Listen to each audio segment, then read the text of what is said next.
We left off Talmud and base.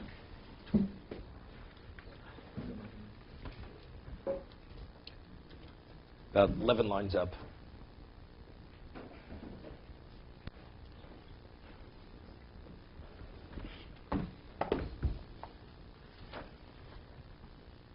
Rabbi Ravna, see it today? Sorry. See it today, Rabbi Ravna? I didn't see it. Okay. Oh, I did. Okay. Okay, Tanan. We're dealing with the machlokes of Rabbi and Rava. Why does the shliach say fonech fonechtam? Is it because of is a very small minority who are not proficient in laws of lishma, or it's to substantiate the document that it's not a forgery? But it's not really, as the Gemara will explain, it's not really a true concern. It's because of laws. We don't want the husband to create any murmurings, but we're not really concerned that it may be a real forgery. Tanan, Reb Shimon Gamliel Omer, afilim hagmonia lagmonia. The Mishnah says that even from one vassal state to another, one has to say fonech fonechtam. This is even in Eretz Yisrael. Omer Rab Yitzchok, Yiracha soisa be'Eretz Yisrael v'asosi shmo. There was a city in Eretz Yisrael, and the name of the city was Asosius. Oyabo beis hagmonios. There were two vassal states, kings, shoyu makbidim zelzeh, which they were makbid on one another, meaning they did not allow their subjects to go from one part of the community to the other part of the community. Therefore, in that situation, one has to say fonech fonechtam, because there was no flow of traffic. So we're told this in Eretz Yisrael. So this is from Shim Gamliel. No, we've already established that the argument Rabbi and Rav is not a machlokes tanoim. It's not a type of machlokes tanoim. So if it's not a machlokes tanoim, because Amoraim don't argue in something that tanoim argue. So now we have Rav Shimon Gamliel says from one vassal state to another, where there's no flow of traffic one to another, even Eretz Yisrael, you must say fonech fonechtam. So according to our understanding, Rabbi, the only reason why you say fonech fonechtam is because of the shema for no other reason. So if that's the case, in Eretz Yisrael there's no reason to say fonech fonechtam. So that's what Gemara says. L'Rav and Necha. According to Rav, the Mishnah reads well because there's a question. The document has to be certified. Because if there should be a claim it's a forgery, how do you respond? So therefore, the shliach he confirms b'fonei nechtam. So the Rav and Necha, the Rabbi Kasha. So because of this question, the Gemara over here changes and says Rabba islay the Rava. Rabba concurs with Rava that the reason why you have to speak about the chasima, the signatures have to be substantiated. That there should not be a question. The husband could not come and say that to make trouble, say it's a forgery. Can't come. So Rava is agreeing with Rabba agrees to Rava. That it's agent. But he says, but in addition to that, there's another reason why you have to say it. What do you have to say? What do you have to speak about the ksiva? Because there's a concern that it may not be lishma. So Rava holds both. We're saying Rava holds both. Rava holds one, not both. So now it's interesting. The Gemara had said before on Daf Gimel, the Gemara said, according to Rava, what do you have to say the fonei nechtam, right? So the Gemara says because since normally, according to Rava, the Gemara says, according to Rava, what do you have to say fonei nechtav? It shouldn't be confused. Right? One shouldn't be confused with the other. But the Gemara says, according to Rabbi, it was difficult. So the Gemara says it's going like Rabbi Yehuda. The Rabbi Yehuda is of the opinion, not only do you have to have the Ksiva Lishma, you have to have the Chsim Lishma. They both have the Lishma. Remember? Right. On the Torah level. Originally, according to Rabbi Meir, it should only be the Chasima, not the Ksiva. According to Rabbi Loz, it should only be the Ksiva, not the Chasima. But the Mishnah says, you have to, according to Rabbi, you have to say fonei nechtam. So who do we attribute the Mishnah to? So Gemara says, we attribute to Rabbi Yehuda. That was the Gemara on Dav Dalid. But according to what we're saying now, if Rabba concurs with Rava, Nechtam is because that's to certify it. Nechtav, because we go like Rabbi Lozer, right? No, we don't need Rabbi Yehuda now. At this point, the Tana of the Mishnah is not Rabbi Yehuda. Rabbi Yehuda just says when a get is written, not only does the text have to be lishma, even the signatures have to be lishma.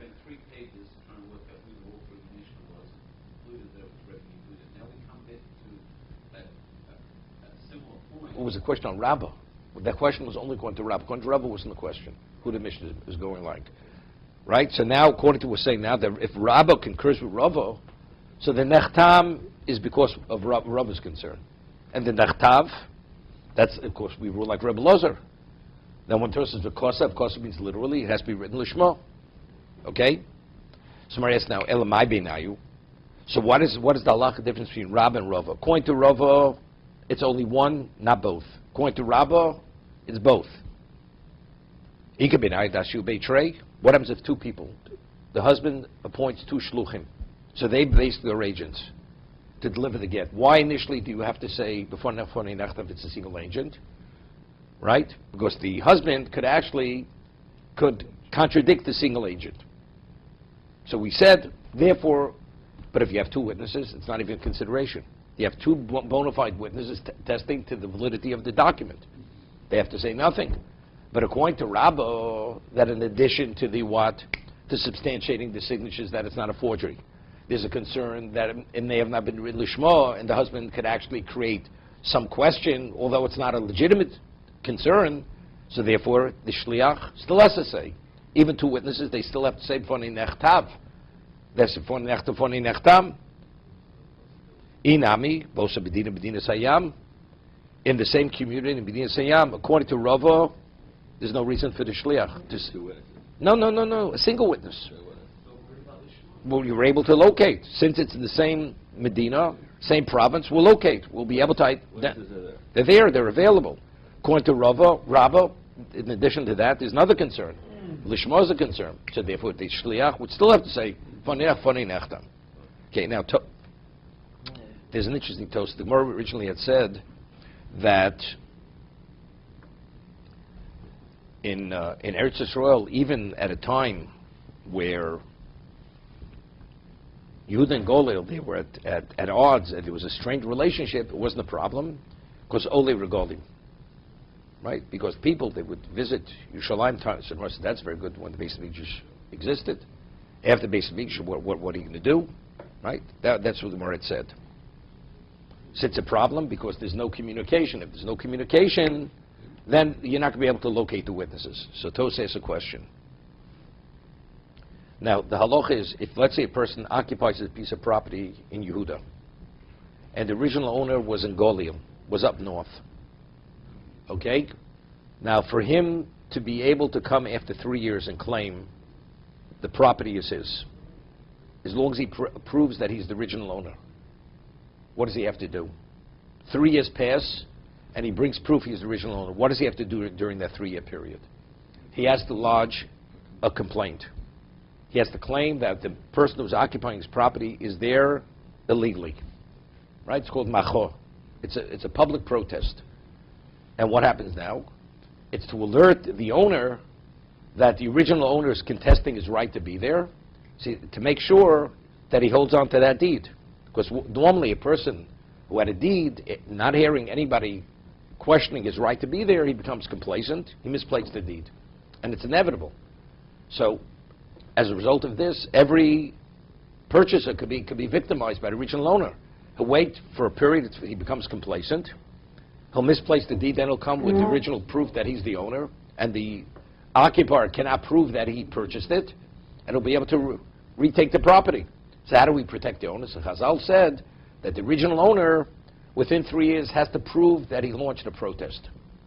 He has to bring witnesses that he actually lodged a protest, that the man is occupying the land illegally, and if he does that, he has a right to demand from the occupier proof of purchase. Protest does not have to be with presence. No, we'll see in a moment. Because we say, the Gemara says, Chaber Yisle, Chaber the Chaber Yisle, because ultimately word will travel to the ears of the occupier, and when he hears that it's not so simple, his right to be there, he's going to make sure to hold on to that proof. And he's not going to let that document, that deed, go lost. Right? So it's really in the interest of the purchaser or the one who received the gift that we put this obligation on the original owner. If you claim he's there illegally, make sure to lodge a protest within 3 years. If you don't, then you've lost it. We say 3 years is the equivalent of a document. Okay, good. Let's say a person is in Golil and the occupier is in Yehuda. The property is in Yehuda. and the original owner is a goler. He launches the protest. What's the halacha? And then he comes after 3 years and he says to the man, where's your deed? Factually, the man never heard the protest. Never heard it, because since there's no communication, word never got to the ears of what? Never got to the ears of the occupier. So if that's the case, the original owner, as long as he brings proof that he lodged the protest, he did his. He can't do more than that.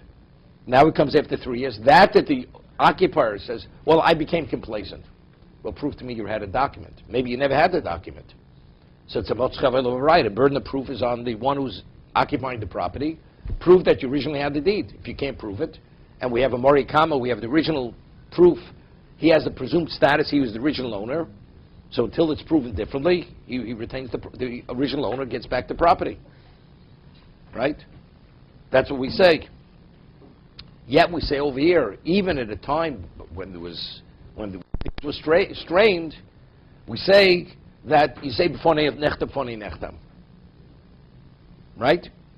You don't have to say before nechtam because you're able to substantiate the document, because people travel back and forth. Yeah, but the halacha is, even time in the Beis Hamikdash, we're saying that it's not a problem. We'll see. Over here, as the lines get water.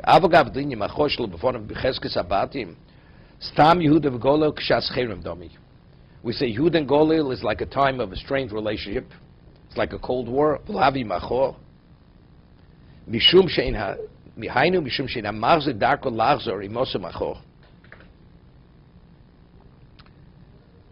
The person who occupies the property,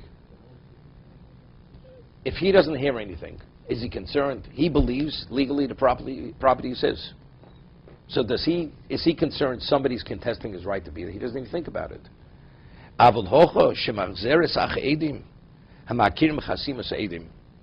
The woman has a get, and what? Now the husband comes to contest the validity of get.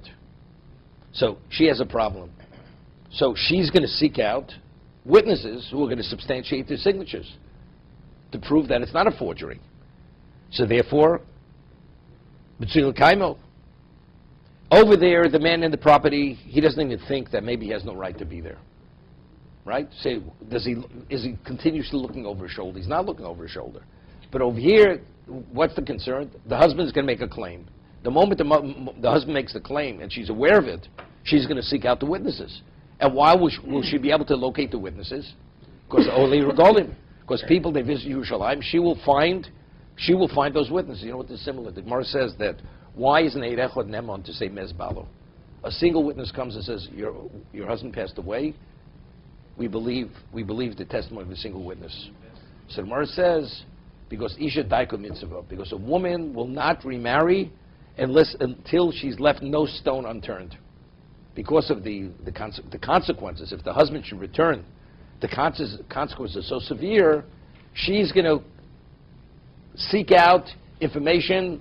She won't leave a stone unturned to make sure that factually that the testimony of the single witness is. So there she has one.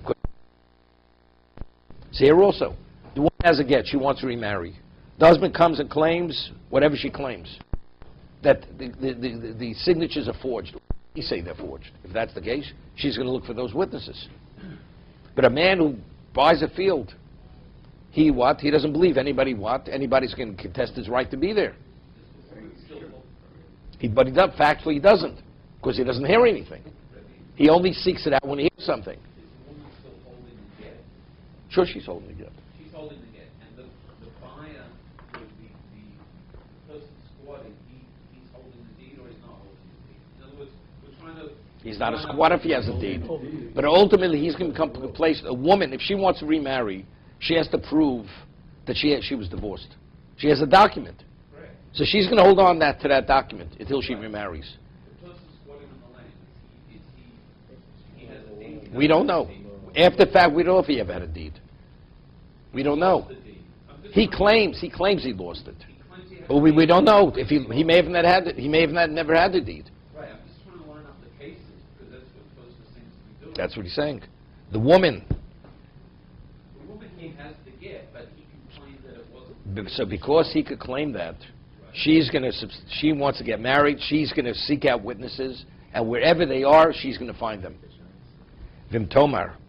Now, there's a Gemara which we'll learn not too in the near future.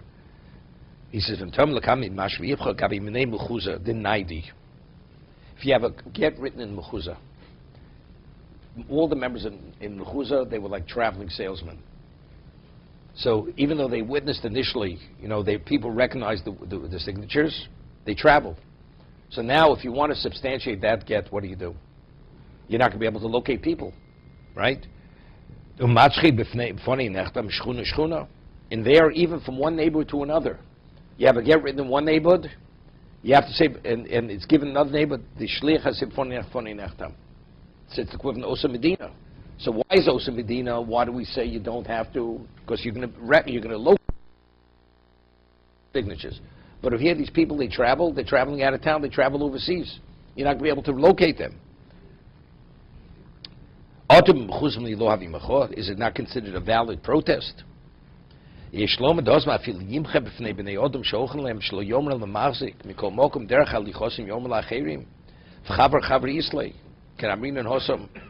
Over there we're speaking about as people, when it comes to say Lashon Hara, people they pass it on continuously. Right? As they travel, by the way, somebody's protesting it. The person can hear it because as they travel. If it's a question of locating the witnesses, what people say is irrelevant. Witnesses have to come to court and substantiate the document. But in terms of alerting the one who's occupying the property that somebody's question is right to be there, that he's going to hear.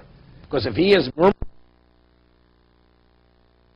there, he's going to hold on to that deed. And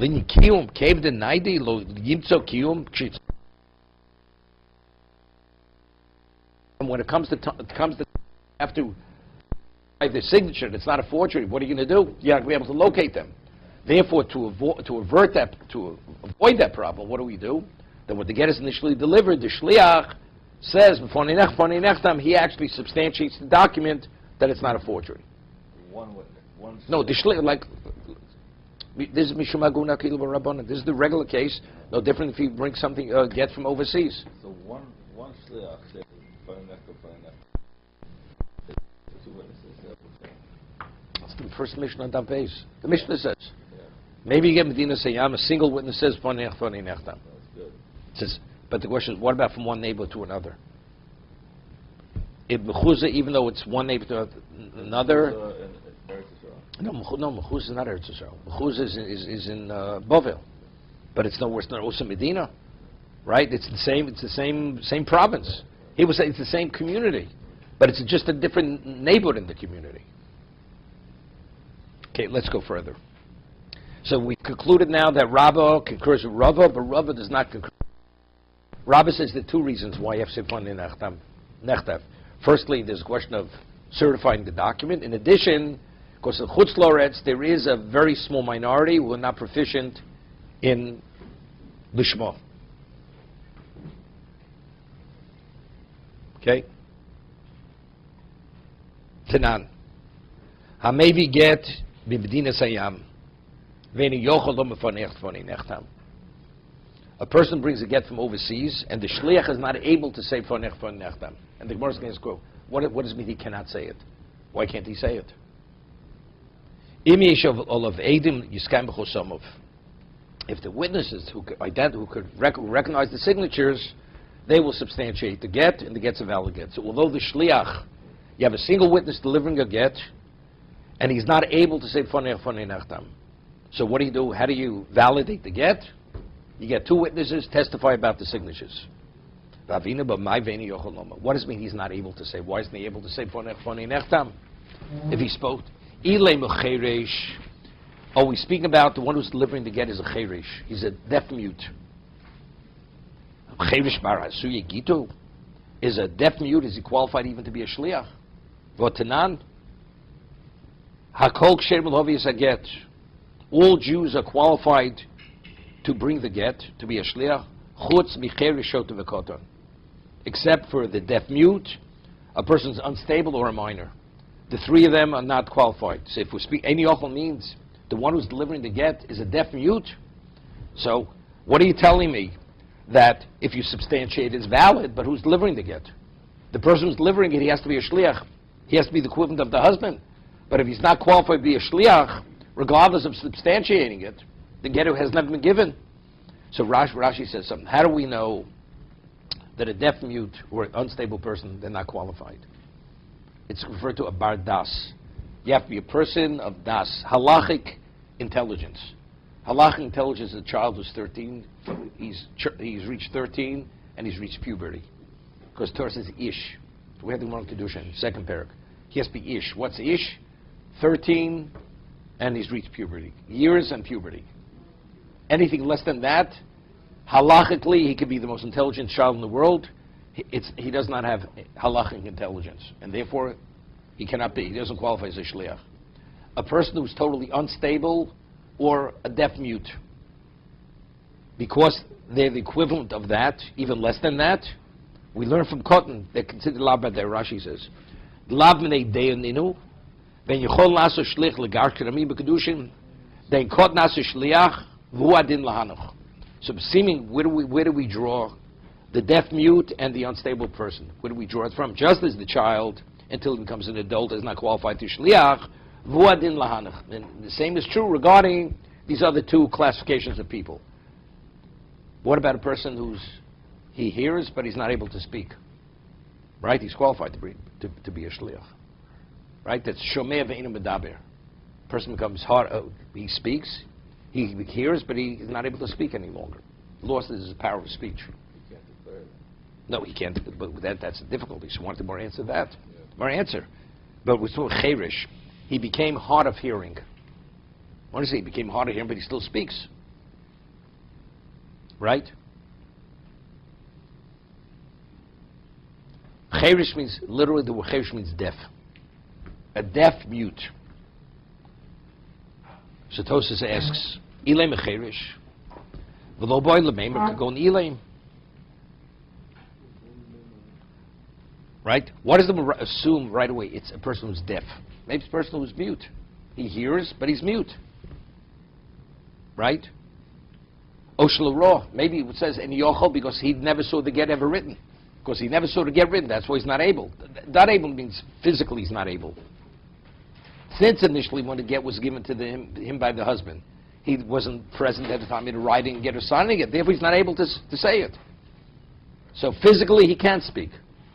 But because he was not present at the writing and the signing, he's just delivering. So how do I substantiate the get? By having witnesses attest to the validity of the signatures. He can't attest to anything. Who? This man. Correct. So why do we say that? But it would be a question on Rabbah. That's a question on Rabbah. Witnesses are not sufficient. If the issue is my concern, it may be forged. It may be a forgery, so you have witnesses to validate the signatures. Right? But if it's a question of Lishma, witnesses are not going to be sufficient. So that's the first question. So it's a proof to Rabbah.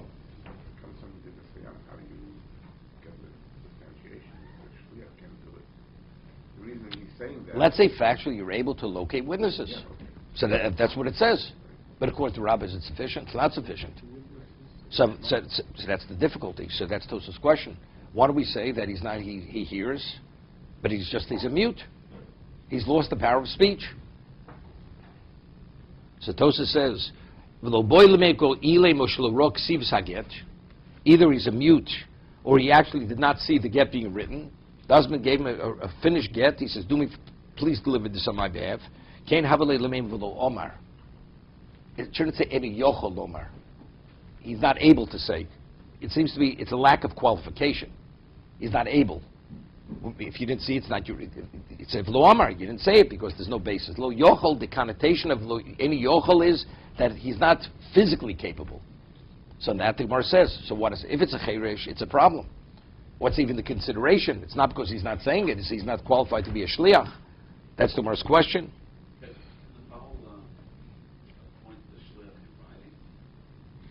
That's that. We're not talking about appointment. You could appoint him from today. He's not qualified to be a shliach.